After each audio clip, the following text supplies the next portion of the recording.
So they held about $1 million worth of our inventory hostage. They refused to honor payment terms. And then they also threatened to violate our intellectual property and launch a competitive product on the market and compete against us.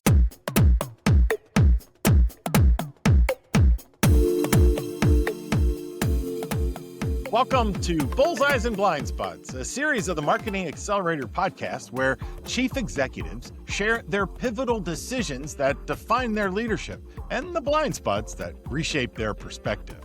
I'm your host, Drew Dinkelacker, president of marketingaccelerator.com, and today's guest is Heather Rogers. She's co-president of Time Timer.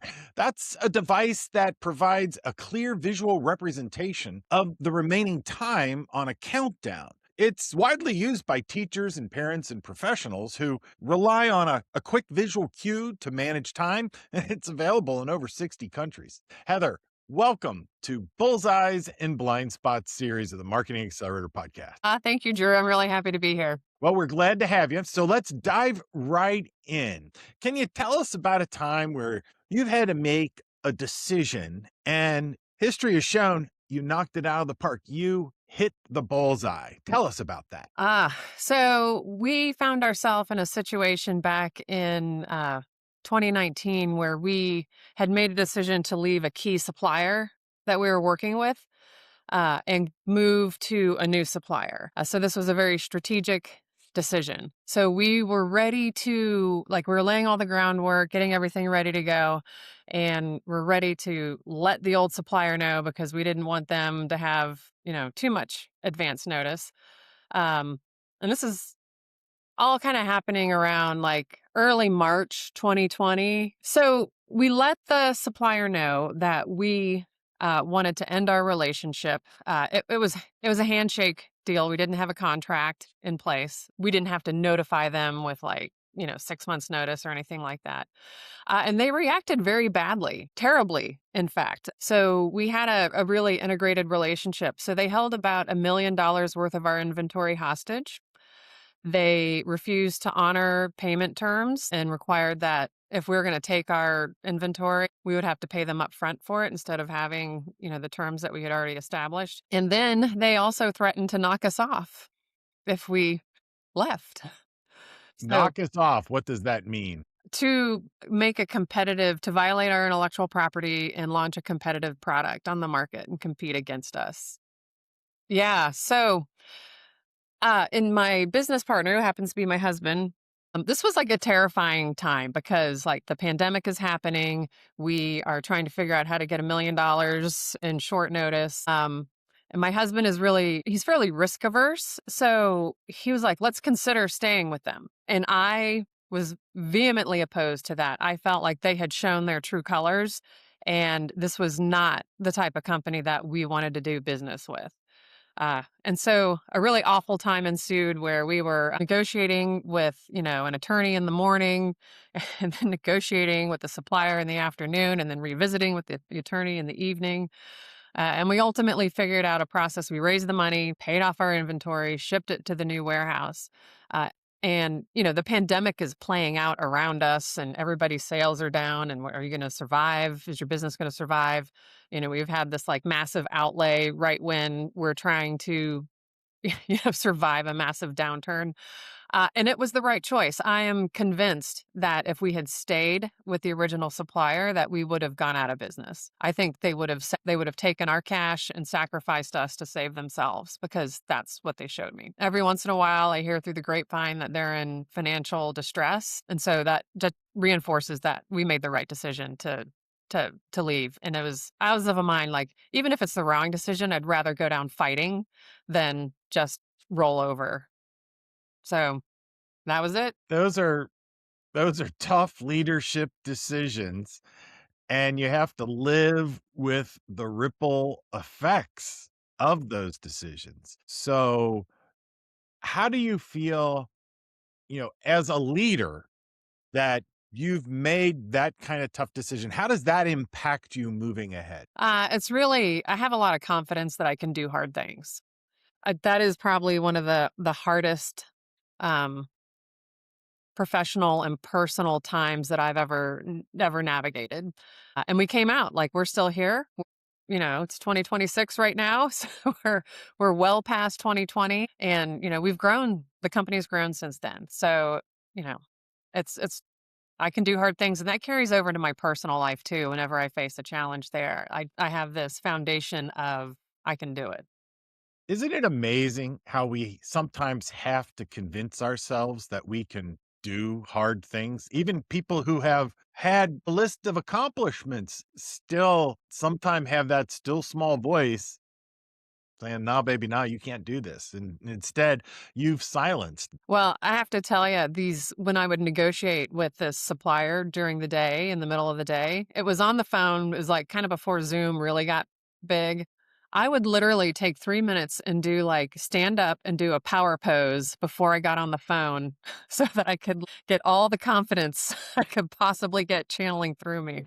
Nice, nice. Very good. That's great. What a great story, Heather, about real, authentic experience. I think a lot of CEOs can relate to in leading a business. So now, what I want to do is shift gears to blind spots. Every leader has blind spots. You can't avoid them. The trick is discovering them. So, can you share a time when a blind spot in your leadership came to life? What did it cost you? Tell me about that. We had an opening in our marketing department, and we really wanted to get it filled ASAP. And it was an entry level position, not a leadership position, but we just needed some arms and legs and brains to like get some stuff done.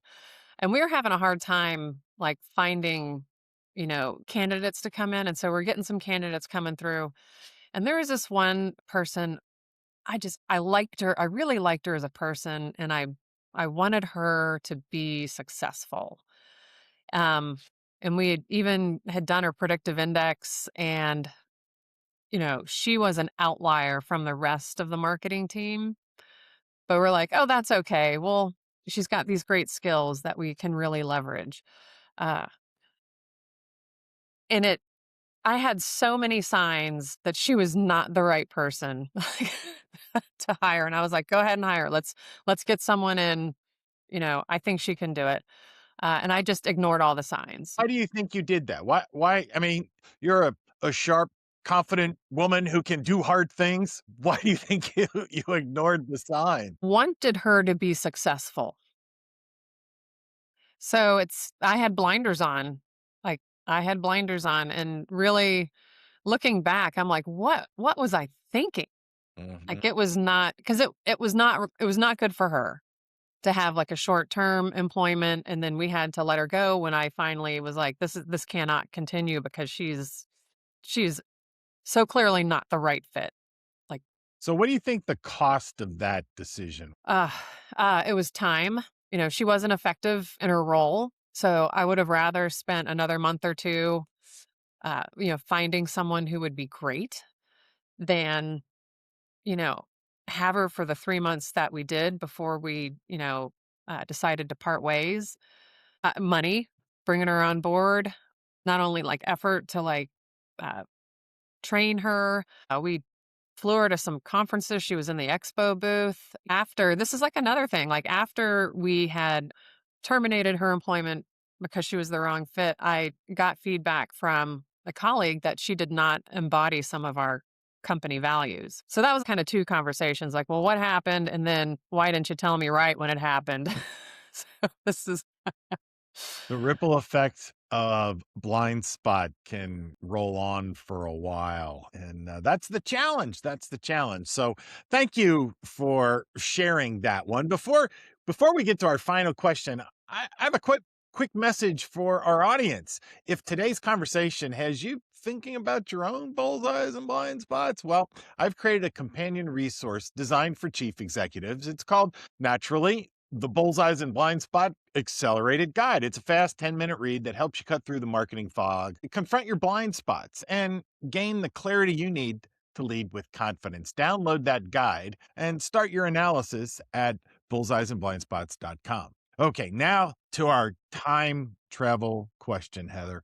If you could go back 20 years and give yourself some advice about yourself, Yeah. what would you tell Heather Jr.? Ah, man, she had a lot to learn. So, what really comes to mind with this question, about 25 years ago, I was doing my master's degree at Ohio State. And I was taking an organizational behavior class, and we were talking about challenging managers. And I was so confident that if I ever had a challenging boss, I would not stand for it, and I would like move to a different department, leave the company, like I'd start my own company. I would not tolerate that. I've come to learn nothing is straightforward or clear cut. Well, maybe not clear cut. There's a lot of gray areas when it comes to managing and being managed. And I believe that I have been and may currently be a challenging boss myself. So it's hard to look in the mirror there. That might also be a little blind spot for me. And I've realized that my communication style is very direct. And if that doesn't land well with you, it's going to be hard for us to communicate effectively. So that's being like understanding where my flaws are is kind of all wrapped up in this, and the ability to get negative feedback from me being a challenging manager. I want to hear it. Like I have since learned that negative feedback from any one of my colleagues, from a customer in particular, is a gift that you are being handed about when there's a problem and you know what you can do to fix it, hopefully, or you can figure out what you need to do to fix it. Me 20 years ago probably wouldn't give that feedback to anyone. So let's say, I mean, this was all fascinating, but let's say you're in the time portal and you get 30 seconds with yourself 20 years ago. Crunch it down. Give me that. You got 30 seconds with her. How are you saying that to her? I'd be like, hey, Heather, you may think you're in 100% control of every aspect of your life. That is absolutely not true. You need to learn how to work in challenging situations and with challenging people so that you can accomplish your goals. And there's no way around that. Nice. Very nice. Very nice. Now, what do you think Heather, 20 confident Heather 20 years ago would think of Heather today? Oh, gosh. I think Heather today has a life that Heather 20 years ago never even imagined was possible, in a good way. I have had opportunities to meet people and see things. I never thought I'd be running a company. I met my husband 25 years ago and we're still married, going strong. When I first met him, I was like, I might just be single for the rest of my life, but that's not true. So there's so much more than what you can envision for yourself. Be open. Don't limit yourself. It's fascinating. I ask that question regularly. So often when I'm talking to entrepreneurs, they'll say, "Oh, my former self would have been disappointed with where I'm at initially," because they had such big, unrealistic dreams, you know? Yeah. So it's great to hear how your perspective on that as well, because what we say to ourselves and what our expectations are of ourselves impacts how we go about our day-to-day decisions, our career decisions, and all of that. Yeah. Heather, thank you so much for sharing your journey with us. The bullseyes that gave you confidence, the blind spots that shaped your growth, your candor and insight. Remind us that leadership is not about perfection. It's about learning, adapting, and really staying true to what matters most in who you are. Subscribe to our podcast today and find out where your bullseyes and blind spots are with the resources at bullseyesandblindspots.com. I'm Drew Dinkelacker.